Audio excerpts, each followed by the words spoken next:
This video is proudly sponsored by Gamersgate. Download games anytime, anywhere. Visit Gamersgate.com.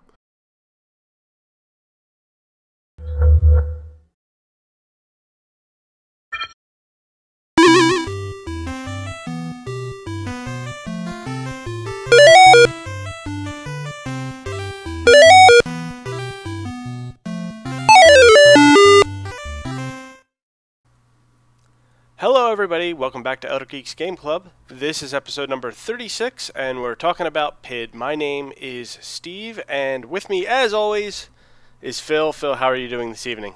I'm doing very good on this Thanksgiving Eve. It is Thanksgiving Eve, yes it is. The night before, this is the party night, but look at our party. Look how hard this is the party.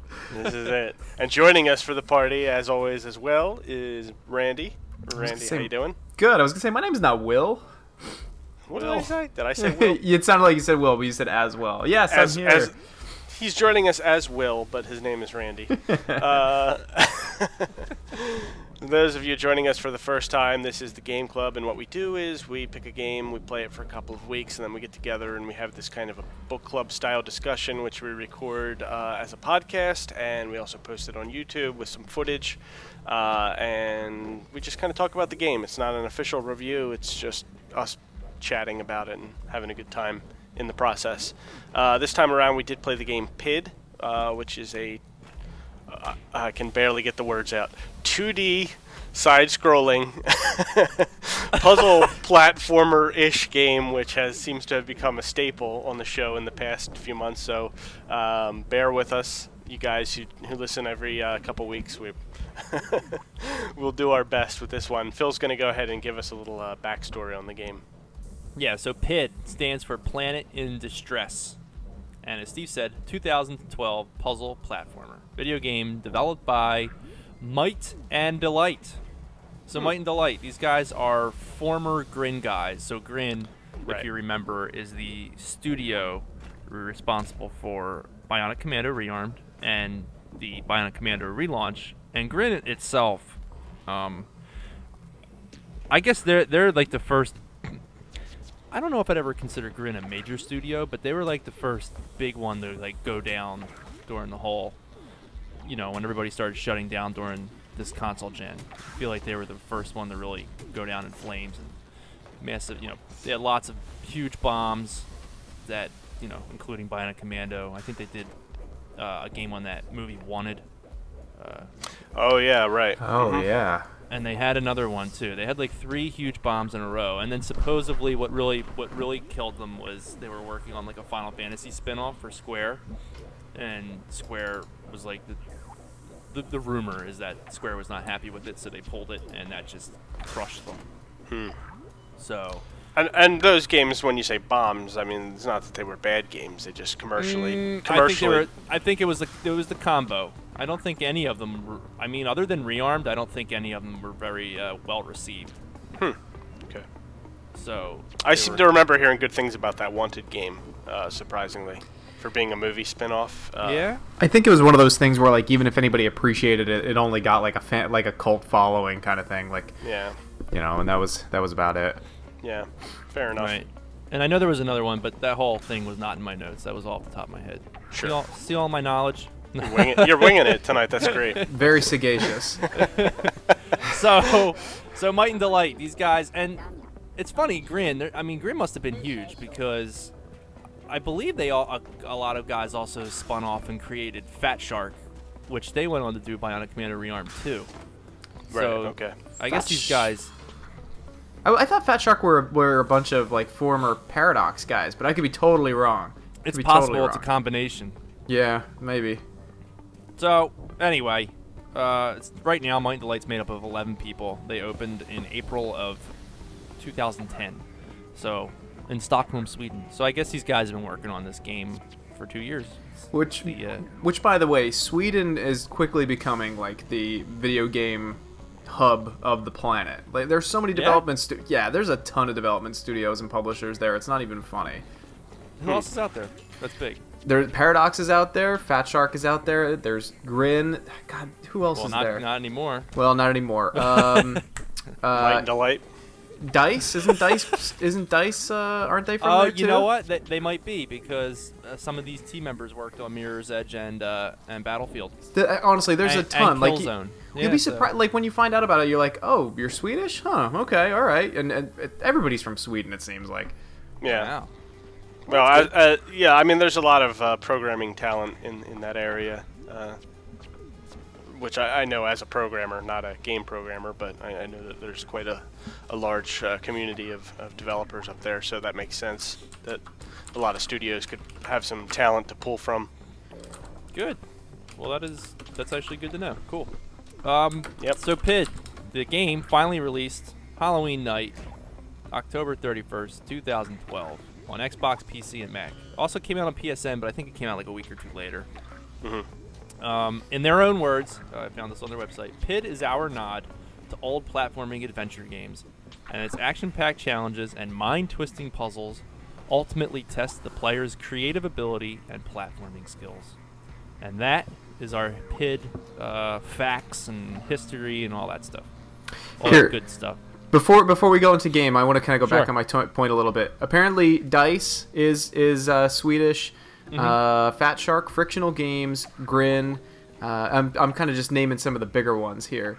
Machine Games, Mojang, or however you pronounce that name. Oh yeah, that's huge. Paradox Development, Paradox Interactive, Simbin, South End Interactive, Starvault, Starbreeze Studios, which they just did.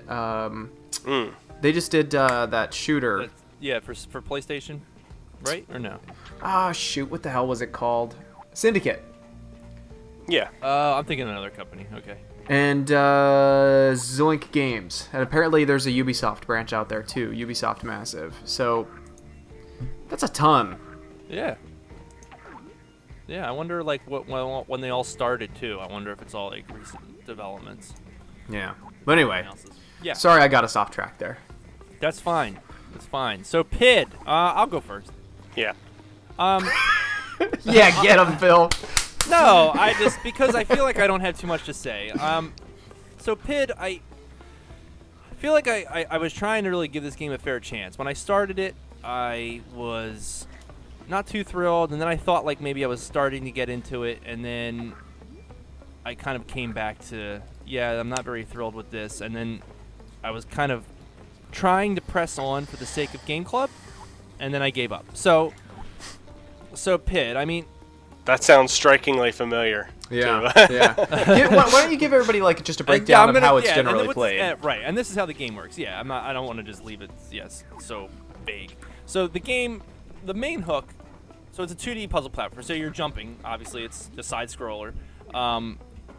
It's slower paced. It's not very action packed. You're very defenseless.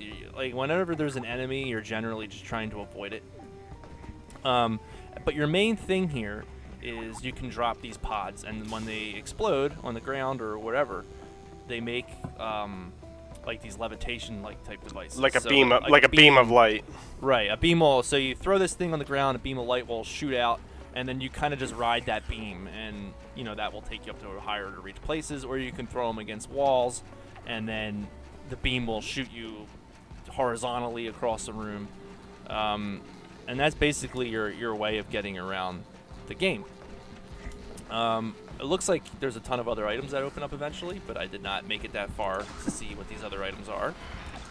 Yeah, you start getting things like you get like a vest that protects you from for like one-hit bombs. You Which get a little useless. By the way. Well, yeah, and a music box that will kind of like make all the robots that you are trying to. You got a music box? Yeah, yeah. Well, you I get never got the music box. Yeah, you get a music box and you throw it on the ground and it plays a song and all the robots go to sleep. Dude, that's pretty cool. I never got the music box. You must have found a secret room or something. Yeah. Yeah, I did. Yeah, I think it was in like a hidden area That's where I awesome. found it. You also get a slingshot, which actually like lets you shoot the little pods at like super far and super straight. So Oh, you could, really? yeah, so you could like stick them far away on the walls and stuff like that. See, it sounds like it gets like cool tools to use eventually. But so I'll be honest, I beat the first boss. It's like this chef in a kitchen or a waiter. Who is a really hard boss, by the way. It was pretty difficult. I only died like 3 times though. I hate you. I think I got lucky. Like on the part where you're climbing up his arms, he's like has multiple phases. Like you're slowly kind of picking him apart, and he has. This is the worst explanation ever. Anyway, eventually you end up on his shoulders, and when you go up on his shoulders, missiles just start flying everywhere. I'm assuming that is where you died a lot. Dude, I died a lot just trying to figure out how to kill him in the first place. You only died 3 times. I think I died 3 times before I actually started physically like cursing at the screen. So I beat him, and then I played like a few more rooms after that point. Wait a second. The guy with the missiles? He was a boss? No, he's huge. He's like screen filling huge. Yeah, he's a waiter. Oh, He flies away, and there's dishes that get set on the ground, and what you try to do is you try to have the dishes break, and that will cause him to come over to like. I mess see. with Okay, you. yeah, I didn't make it that far, so that's why I did do a guy with missiles, and that's why I was kind of confused for a second. All right, sorry. Proceed. And I thought the boss was kind of interesting. I thought it was kind of cool, but as I started playing more of the game, I was like, yeah, whatever. I'm not really feeling this. So. You said you get these different items, and they sound kind of cool. Now, it's hard to talk about a game like this when you haven't played too much of it. I don't know how long this game is. But you put in a solid couple of hours. It sounds like. It only took me about. I don't know if the game. I died a lot, so I don't know what the timer is counting. Yeah. It said I only put on an hour, but I feel like I put on more than an hour. I believe it. I read it was around 10 or 11 hours. Oof. What? Oh my Yeah. God. Yep. I couldn't do it. Yeah, and that's the problem. You tell me how long that. Like I felt like I was just kind of like pressing through, and maybe the game gets more interesting. But so I was trying to think like what I wanted to bring here tonight, as I was thinking driving around the car or to and from work. These are things I ponder because I want to be fair. I don't want to come on like I played this game for an hour and it sucked. So I Well, of course. I was trying to think. Well, what am I not liking about this game? Why am I not connecting with it? Why don't I want to press forward? And to me, it's the main hook. These pods, these teleporting things, they're not these levitation devices are boring to use. They're so slow. Like I know you can speed up and speed down by pressing up and down. Yeah. And you get like a little bit more speed, but even then they're so slow, and I don't feel like I'm having fun with them, and I just feel like they're missing something. And they're interesting. It's a kind of a neat concept. Like I'm not saying it's like a bad concept, but I don't feel like they work. They're not fun to use.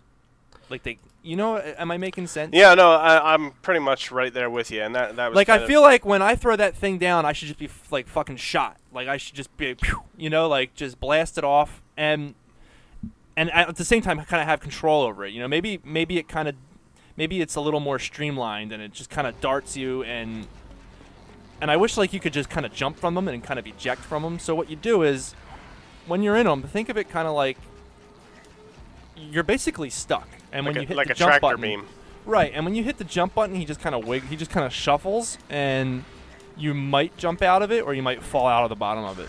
So I wish you had more control, like detaching from it. Like, once I got to the top of this thing, I dart up it, and I hit jump, and I just kind of eject out of the beam. You know what I mean? Yeah. Right. So typically, that it has more of a flow. Typically, the best way to, the most reliable way that you can control the beam or get out of it is just to cancel it.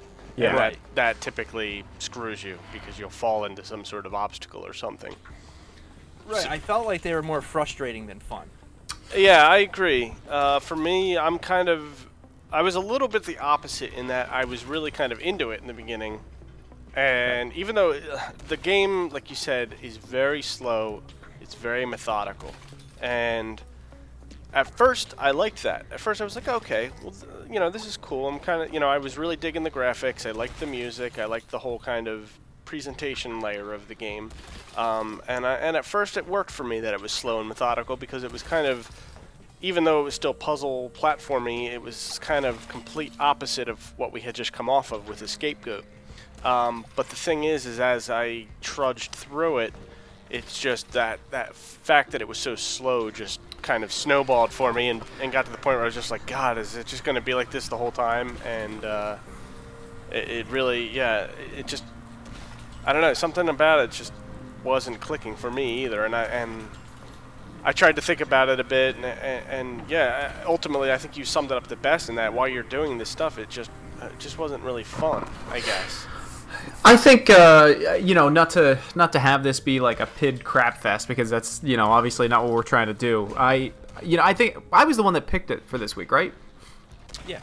Well, normally when I'm like trying to find new games to play, whether it's for video review or for Game Club or whatever, I try to go by description first before like by the company or videos or anything like that. I'll go. I almost do it like the old-fashioned way. I'll read the description and look at screenshots and be like, hey, that actually has some promise, and I'll go that way. Right. And then I later find out things like, oh, this is by the same people who did, Might and Delight's the same people from Grin, and that kind of adds to it later. But I actually thought that my first impression of the game was that this was a total indie group, like fresh out of college indie group, and I thought that way because of the design of the game. It's a very artistically well done game in terms of visuals. Like, it has a definitive visual style to it. And the menus are very like minimalistic. Yes. It's for anybody who's listening to it on the podcast, the entire game is like we said, it's two-dimensional, but there's like a filter over it all the time, like almost like a dreamlike filter, and it's supposed to kind of tie into the fact that this little boy falls asleep on the bus and he awakes and he thinks he's on this different planet. But that filter, they got the point across, I think, on the first level or the first couple of levels, but beyond that, after that, it literally makes the game feel sleepy, and that was a big problem with me. I'm playing this game. The music is also sleepy. Yeah, the music is very, very sleepy. So like, it's almost like the design itself like held it back. It's like, wow, you're really getting this sleepy feeling across because I'm wanting to fall asleep while playing this game. Right.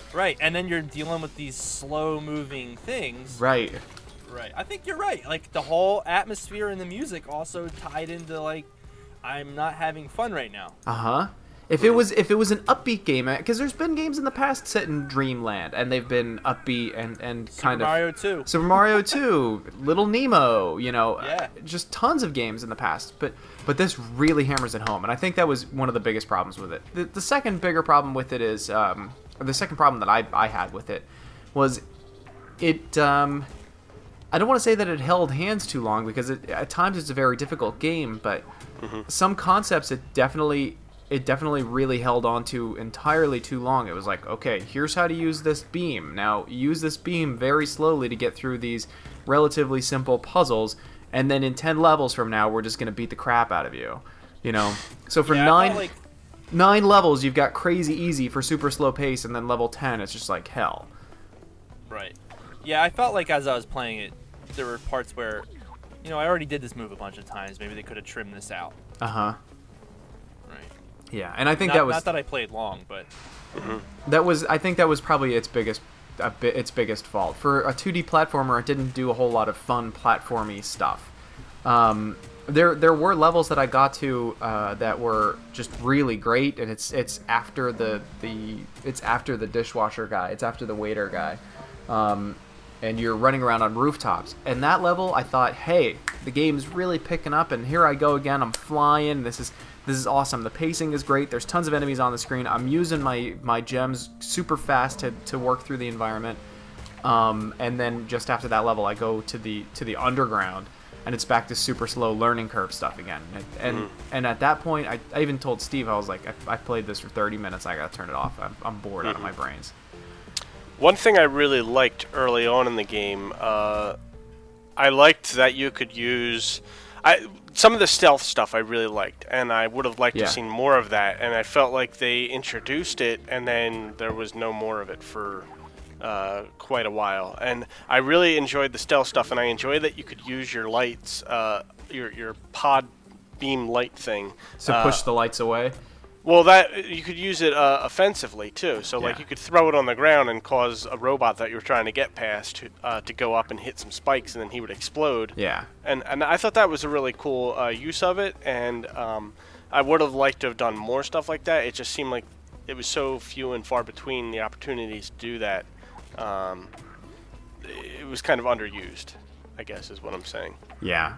Maybe later in the game it was used a whole bunch, but it just was used so sparsely in the beginning that I would have liked to have been doing that, you know, all the way through, because that at least made me feel like I was doing something active as opposed to just kind of like this passive floating myself past everything. Yeah, the game does a lot of that. It comes up with a lot of really great ideas, but then I don't want to say it doesn't execute them well, but it doesn't execute them as best as they should be done, especially for a group of people with this pedigree, you know, behind them. I think that on paper, PID is awesome. I think that design-wise, PID is really good. I think that it controls very well. It's just that it's an overly sleepy game, and because of the slow pace, that definitely holds it against it. And because of this super slow pace, I don't want to sound like some kind of crazy ADD gamer, because I'm not. But at the same time, I'm thinking, all right, I'm playing this game. I played it for 35 minutes now. I don't have much time in my free schedule as it is. I could have spent 35 minutes playing something ridiculously fun where I would have gotten more instant gratification, especially this time of the year. There's tons of great indie games that have just come out. There's tons of free indie games that have just come out, and there's a ton more indie games that are about to hit the market. Plus, not to mention just the slathering of AAA titles that are pummeling the market right now, and the Steam sales are going on. So it's hard to pay attention to PID right now when it goes so slowly, when there's so much else to do. Yeah, I mean, maybe if we had played this at a different time in the year, I would have felt differently about it. And I don't, like you said, I don't want to be like trashing the game, and I'm certainly not meaning to beat up on it. You know, there's demos available, and anybody listening or watching on YouTube, I would say, you know, if it's something you're interested in, to check out the demo, because at the very least you'll get a good taste of what's going on. Yeah, I would definitely throw it and definitely say it's a strong, worth trying, but I would not give it a worth buying right off the bat, because I don't know, it's going to be a big hit or miss title. Yeah, I'm not even sure I'd give it a worth trying. No, even with a free demo? It depends on how much time you have, I guess. You know, actually, well, I mean, listen, like, even a free demo, like, I have PS Plus, right? And I have all these free games I've never even played before. Like, free full games. Like, we're at this point now where, and these Steam sales, we're at this point now where we have so many games, we don't even play the games we have. You know what I mean? That's true. That's true. So if I'm not even playing the games I have, well, I don't want to play this game. You mean we're supposed to play the games that we buy during Steam sales? Yeah, like I have, like, who knows when I'm ever gonna play it, but I have, like, right now off the top of my head, Rayman Origins for PS3 in the shrink wrap. Like, I would like to play that game at some point, but I don't know when I'm going to, and I'm certainly not going to play any more PID over going back and playing Rayman. You know what I mean? Like, so no, I give it a don't bother. Fair enough. I think that's fair enough. Yeah. Yeah. I did want to point out that I actually did like the music in this game. I thought it was interesting, like kind of a. It's sleepy, don't get me wrong, like you said, it's different, but I thought it was good. It was well done, and I actually looked into it. I found a little information about, which I should have thrown at the beginning, but I forgot about it until about 2 minutes ago. They hired like a jazz band or a blues band, yeah, they're right? called Retro Family. They're a musical trio from Sweden, consisting of a drummer, a guitarist, and bassist. And this was their first time doing game music.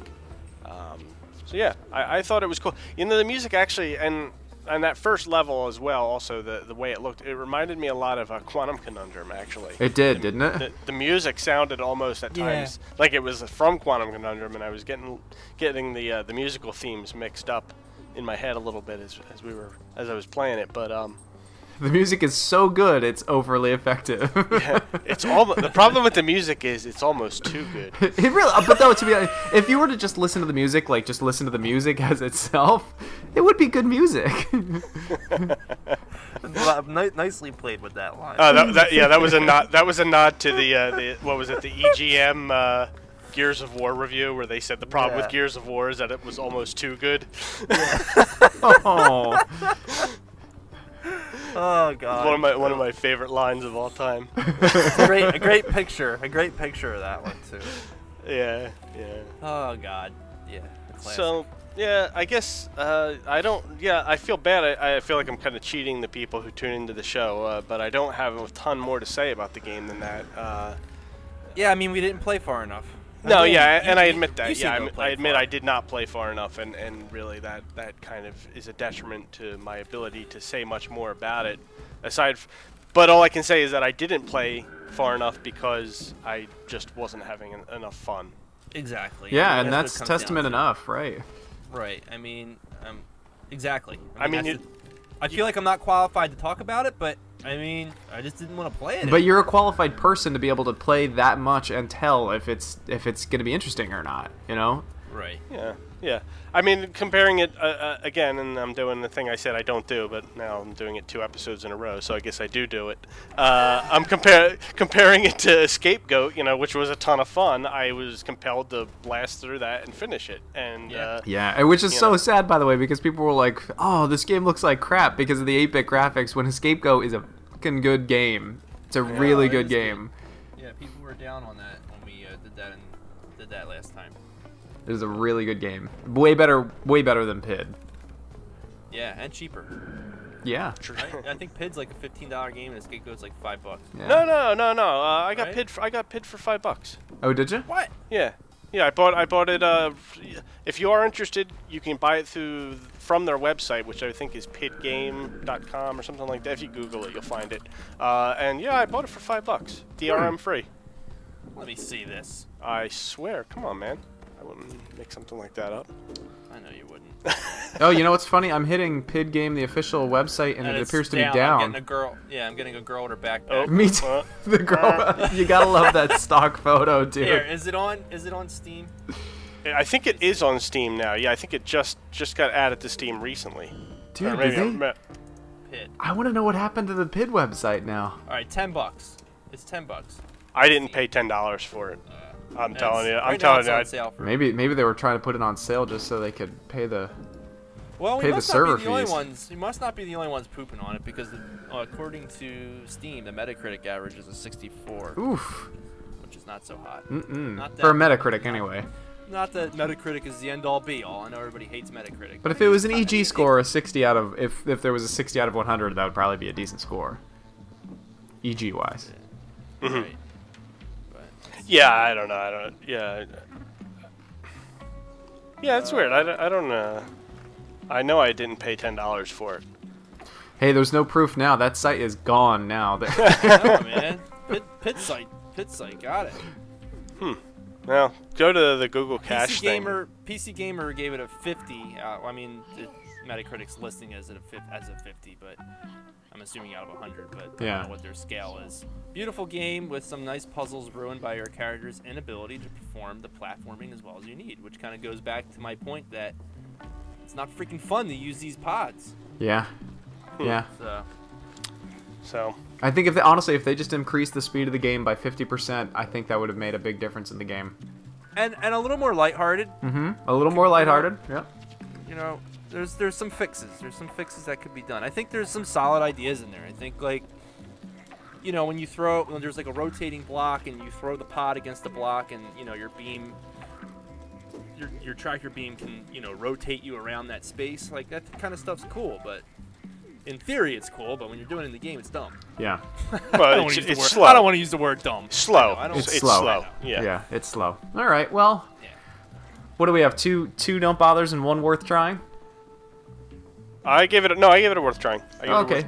Worth trying for a demo. If you can get the demo. If you can find the demo. And it's on Steam. There's a demo on Steam. There's a demo on Xbox Live. And I don't know if there's a demo on PlayStation because they don't require it. But if there is, check it out on there. Or if it becomes like a free game on PS Plus or something, then. Yeah, I can see that. We did get one community kind of feedback. This was left for us by Pinkie Pie on YouTube. He left a comment on our previous Scapegoat episode. He just said that he was really looking forward to PID. Didn't feel like it got the praise it deserved. So sorry, Pinkie Pie, because I guess we kind of didn't really give it much praise either. You know. You're welcome to make your own game club episode praising it. But no, thank you for the feedback. Regardless, sorry we didn't live up to what I guess maybe you were hoping for, Yeah, but I let you down, Pinkie Pie. we'll try better next time. We really will.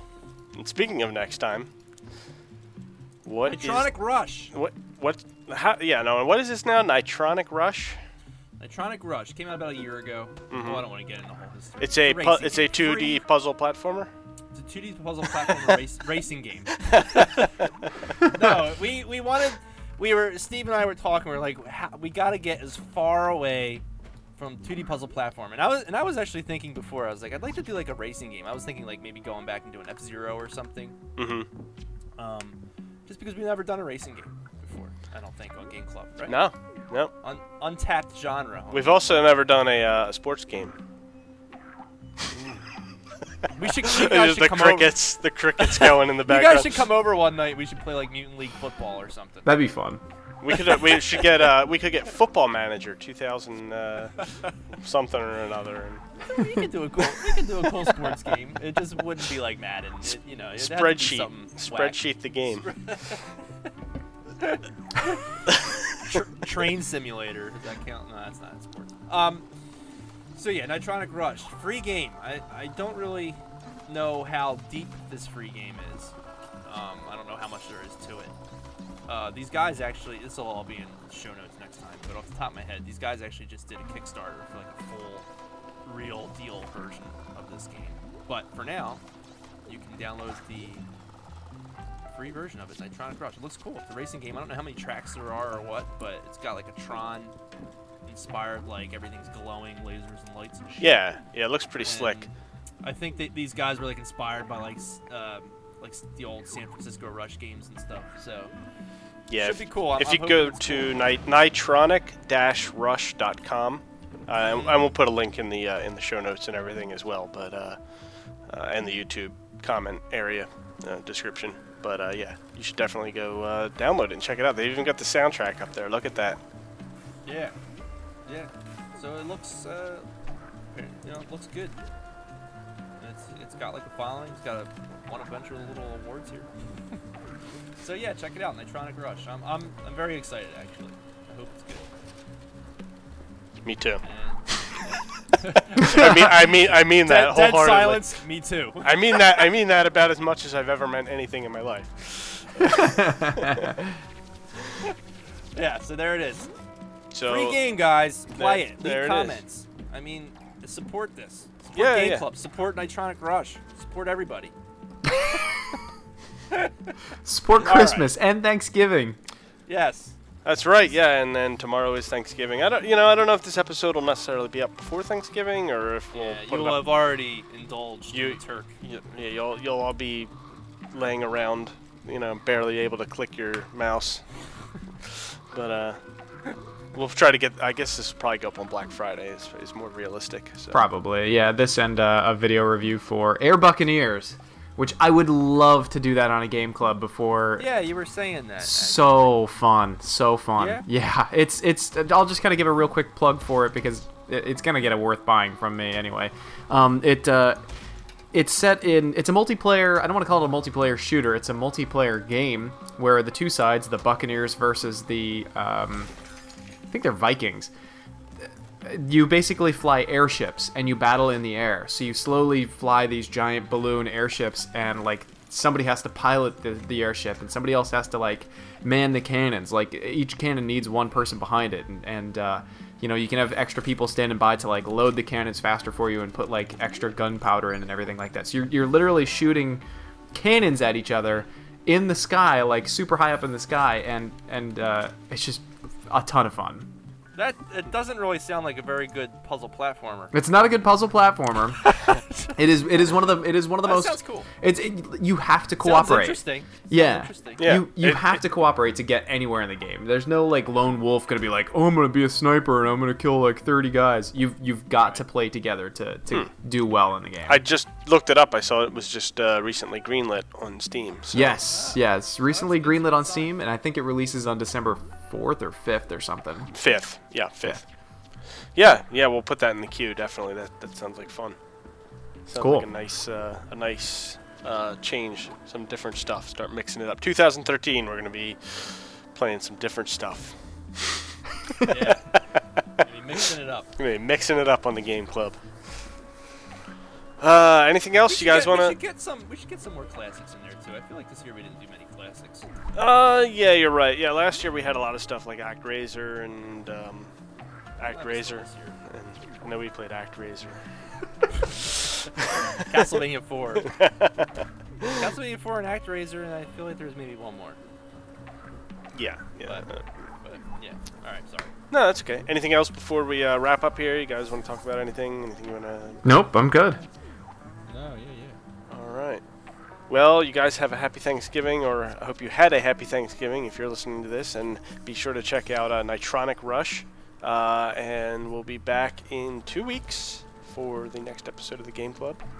And be sure to check us out on iTunes. If you're listening to this on YouTube and you'd like to get a syndicated RSS feed, you can subscribe to us on YouTube, YouTunes and iZoons. God, I'm such a moron sometimes. iTunes or Zune, or we also put the RSS feed link up there, and you can just plug it into whatever program you want to use. And we put the audio version up as well, so you can take it with you and listen to it at your leisure. And alternately, if you're listening to this through an audio version, you should check out the video version, because Randy does a nice job putting some footage up, and you can actually see the game and get a little better idea. And leave us some comments on iTunes or Zune. You can leave us feedback. You can rate the show. You can subscribe on YouTube and leave us comments there. We would greatly appreciate it.